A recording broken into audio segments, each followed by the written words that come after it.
Around the aftermath of the violence 2 weeks ago, the Police Minister Bheki Cele and the National Police Commissioner Kehla Sithole both telling Parliament together last night, well, virtually together, that they're working well together and that there's not chaos in the police cluster.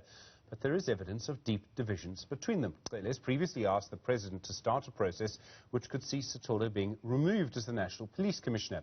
Then it emerged earlier this week that the Supreme Court of Appeal had ruled that Sithole has to hand over documents relating to a grabber, a device that taps cell phone conversations, which he allegedly helped to buy before the ANC's Nasrec conference. So what is going on in our police cluster at the moment? Can we believe the top brass when they say there's no chaos? Eldred de Klerk is the Principal Associate at the Africa Centre for Security and Intelligence Practice. Gareth Newzroom is the head of the Justice and Violence Prevention Cluster at the Institute for Security Studies. Gentlemen, good afternoon to you both. Gareth, if I may just start with you. You and I have been talking about problems in police leadership for 10, I think 15 years. You've been studying it for even longer than that. Are things getting worse? Hello, Stephen. Yes, well, I think things are pretty bad, and certainly are probably as bad as they've ever been. There's certainly a lot of destabilization, a lot of discord, mistrust at the top management echelon of the South African Police Service. This problem was first officially recognized in 2012 in the National Development Plan, which termed it as a serial crisis of top management. And we know we've had 8 different people occupy the post of National Commissioner since 2009. Each one of those, or most of those, then brought people that they think they trust or will act in their interests into the top management echelons. And when they move out, a new person comes in and that causes more destabilization. So I think at a point now where we see the minister, as we know, has written to the president, reportedly saying he wants a commission of inquiry into National Commissioner, that doesn't really make for very good trusted, close working relationship. It also shows, you would think, Gareth, at this time, I mean a moment of national crisis, if ever there was one, that either it would force them together or it would force them apart. Either way, it's hard for us to believe them when they say they can work together, knowing what we already know. And we haven't seen any evidence of any kind of make-up between them, of any kind of fixing of the relationship between them. Well, it would be very difficult to see that. I mean, you know, we don't have much more than their word. So if they say to the Portfolio Committee of Police yesterday that they're able to work together, then I suppose they must have to find a way. I think they probably both feel under a lot of pressure, so that might be one reason why they would put the differences aside and start working more closely together, because, of course, there's been a lot of public calls for the ministers to be fired and for the operational heads of our law enforcement agencies to be dismissed. So possibly that pressure they both feel, and that is one way in which they feel that they better just put their differences aside and work more closely than they have been. Whether that is going to yield any benefits in the short term, I suppose, is yet to be seen. Eldred de Klerk, I mean, it's tempting to think that we could change the minister or we could change the commissioner and everything would be better. I'm afraid that's probably not the case.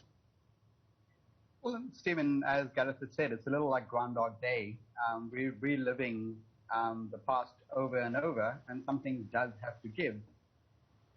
To my mind, we could change either of these individuals, and you're right, nothing necessarily needs to change without a concerted, facilitated political process that looks to transform the South African Police Service. It is not about personalities, it's not about the heads. We have clear policy direction, we have a legislation that's in place. Yes, the Police Act is up for consideration now, so is the Regulations of Gatherings Act. As Gareth has pointed out, we have the National Development Plan we need to start implementing earliest, and that speaks to the kind of senior police officer we want. It also speaks to the creation of a National Policing Board that sets down performance standards, determines competencies, looks at contracting and sets down criteria, and also helps to make sure that those standards are upheld. And we have a report from a panel of experts that both Gareth and I was part of that suggests a raft of measures that, if implemented in a coherent way, will fundamentally impact policing in South Africa and in the region.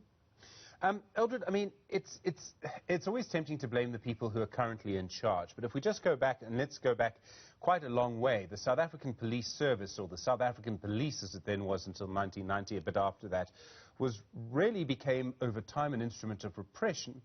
The point that I'm trying to make is it's always difficult to change a police force into a proper police service. Is that the problem we're dealing with? Or are there other things that have gone wrong? I mean, I would imagine that many of the top leaders within the South African Police Service are people who probably became police officers during the 1970s or 1980s. I don't want to judge them. That's a difficult and complicated conversation. But the point I'm trying to make is that in some way you would expect some difficulty in transforming a police service. Absolutely. Both Gareth and I, in different roles, were there to facilitate and usher in this baby called the South African Police Service. And we had high hopes for this child as she and he was sort of going to grow up. We actually dropped the ball on this because we entrusted the process to people who I fundamentally think didn't buy the vision, didn't understand the constitutional fit, and didn't understand the complexity of policing in a developmental state. And up to this day, I'm convinced that it's not a question of purely skills and competence. It's actually a question of ideology. Is where do you position the police in a South Africa that is complex with all its grave inequalities and access to services, and make sure that it becomes a body that serves all South African people without discrimination. So this is your question is absolutely right, and I have no easy answer for it. I think it is one, it's a question of public leadership, and we haven't seen the leadership within the police where somebody champions police transformation and keeps pace with the complexity of South Africa, and we haven't seen the political will to make sure that police keeps pace so that it actually grows into a police institution that can police in the 21st century, mindful of emerging threats. We still have a police that's stuck in the 70s and 80s and early 90s, essentially. Gareth, I mean, when we look at this, I remember about 5 or 6 years ago, for the first time, I saw a video like this where someone just went up to a police officer and started assaulting him. Members of the community literally stood and laughed. And the reason I bring this up is it's around legitimacy. Policing is about consent. You consent to be policed. When a police officer tells you to back off or to move away or to get off the pavement or to stop speeding or whatever it is, you agree to that. This is the difference with soldiers, where a soldier, well, usually has a much bigger firearm. What I'm trying to get to is, have we now got to the point where the legitimacy of our police officers on the ground is being called into question? People just don't take them seriously. They'd rather hire a security guard. I think you've put your finger on the key problem facing the police at the moment, and that is legitimacy. As Aldred was saying, in the early days, there was actually a lot of success when we were focusing on building community-police relations. It was a big challenge. It was one of the biggest challenges at the time, because we're looking at a police service that had been seen as an oppressive force against the vast majority of South Africans who didn't see the police as a service or any agency to be respected, but just feared. And there was a very strong push towards improving community police relations. And I think in many ways that was quite successful in the first decade or so. Now we've moved away from that process, and literally I think we've started to see more of the deterioration after the FIFA World Cup. So there's a lot of investment in policing and training up until about 2010. In 2011 there was still some benefit from that, but by 2012 the first signs of deterioration were starting to happen. In terms of police performance, in terms of a whole range of challenges started to become more magnified, including accountability. And the problem with that is that police that were not doing their jobs were not being effectively held accountable. Police who were involved in criminality or corruption were not being held accountable either. Police who were brutal were not being held accountable. There was, at that stage, this decision to try and bring back military ranks as a way of dealing with these problems. It had no impact whatsoever, because the fundamental issue was about accountability to the existing standards and norms that were in place at the time, and the codes of conduct and ethics, and that just went out the window. And when you don't have a strong leadership with a coherent vision, a mindset and ideology, as Aldred has pointed out, that buys into the constitutional order, has a very clear understanding of what's possible with police in a very diverse and complex society like South Africa, that agency just starts basically fracturing. And all the systems, whether it's to make sure police are properly resourced or trained, or if they get promoted when they deserve to be promoted, or if they're not doing their work, be held accountable, all those systems have started to deteriorate. And that means you leave the police at station level into their own devices. And there are many, obviously, hardworking, dedicated men and women in the South African Police Service, but there are also too many that simply should not be there. And the public then starts losing trust in the police. And so all the police officers that are either disinterested in their work or actively corrupt are really causing immense public damage to the organization. and those police officers who are trying to do good work in difficult circumstances. And I think we are at a point now where the police, the public, and certainly this was very clear in the recent unrest, know that the police are not going to shoot them. You may not use live ammunition against people stealing property for good reason. And just we're not scared of the police. And it's a point now we really are at a very low level of legitimacy. And that's why we do need a process of reform very urgently to start trying to rebuild that trust. Eldred, would just instituting the National Development Plan recommendations be a good first step? I mean, would that do all of it, or would other changes be required as well? Well, there's no easy fix to this, and this is something that I think our government and all of us also need to step back from and maybe take a long, deep breath, because there is no quick fix to this thing. It's essential that we do implement the National Development Plan, but all of its raft of measures.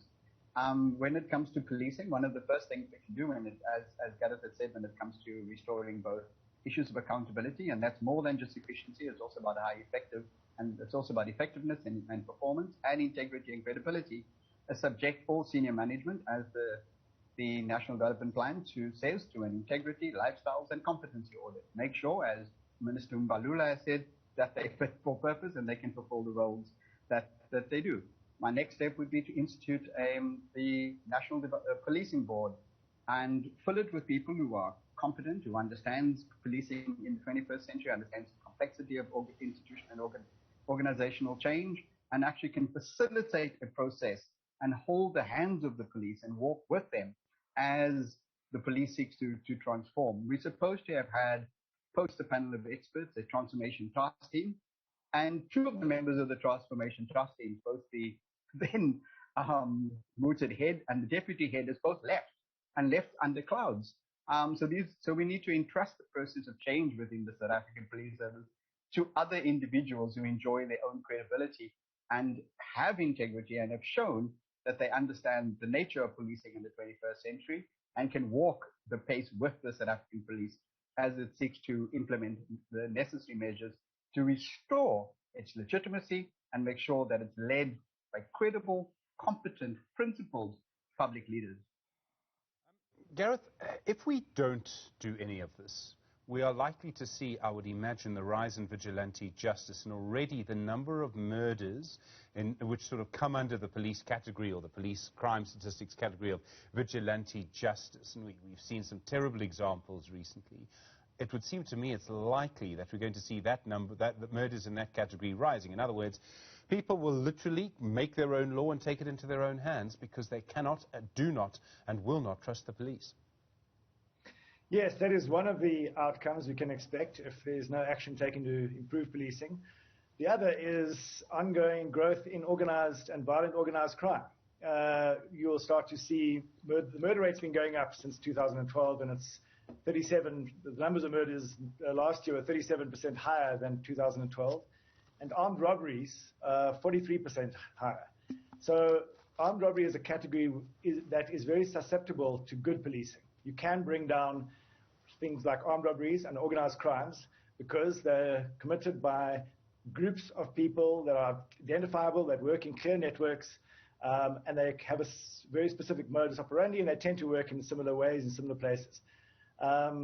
If the police is not able to get on top of that, and they're not able to get on top of that at the moment, those networks will grow, and the state will recede from many places. You'll start, which is already happening.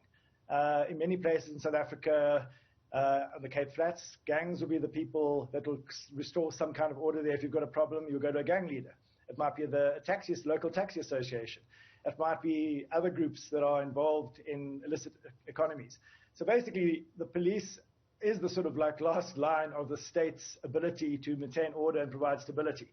So not only will we see vigilante grow, but we'll start seeing most crime categories increase, and we will see a lot more instability, a lot more public violence, a lot more intergroup violence, as the state's ability to provide that safety, that security, which is actually one of its primary goals of a state, has largely collapsed and is unable to do so. Eldred, I'm going to be accused of all sorts of things here, but I'm going to say this anyway because I think this is an important point.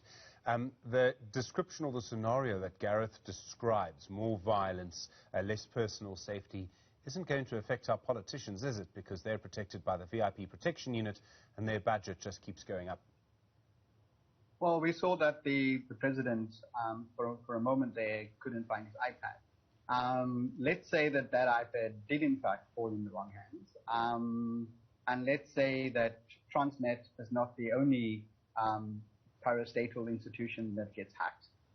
Let's say our grid, electricity grid, our water supply, all of these are become subject to organized criminal entities and their interests.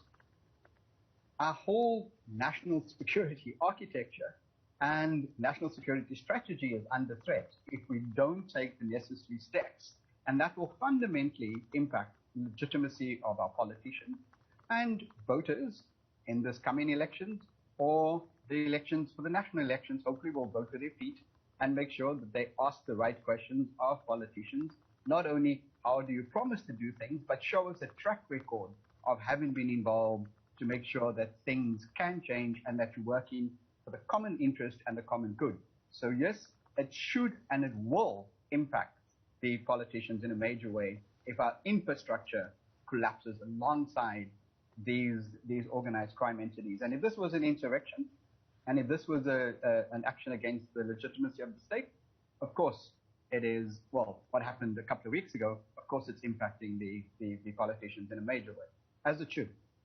And Gareth, we're going to have to wrap up now, but just the fact that there were so many calls for the army to come in at the height of the violence, and the fact that the army is still patrolling certain areas, really is in a way the ultimate symbol of some aspect of police failure. Absolutely. You don't create militaries to do local domestic policing. They're there to defend your borders. They're there, certainly in the African context, to provide peacekeeping operations in countries that need to be stabilized so that the continent can grow as a whole. When you need to bring in the military, who have a very different doctrine, are not trained to do this kind of work, as backup to the police, then you're very correct. The police have failed. And where the police should be the bastion of safety, a failed police service starts in itself becoming a threat to national security. And as Eldred points out, it's a range of areas that are vulnerable when the state can't use its key agency, the police, in order to promote stability and safety and deal with emerging threats. They become themselves a key threat to our democracy and our future. Gareth Newham at the Institute for Security Studies. Eldred de Klerk, thank you very much indeed, at the Principal Associate at the Africa Centre for Security and Intelligence Practice.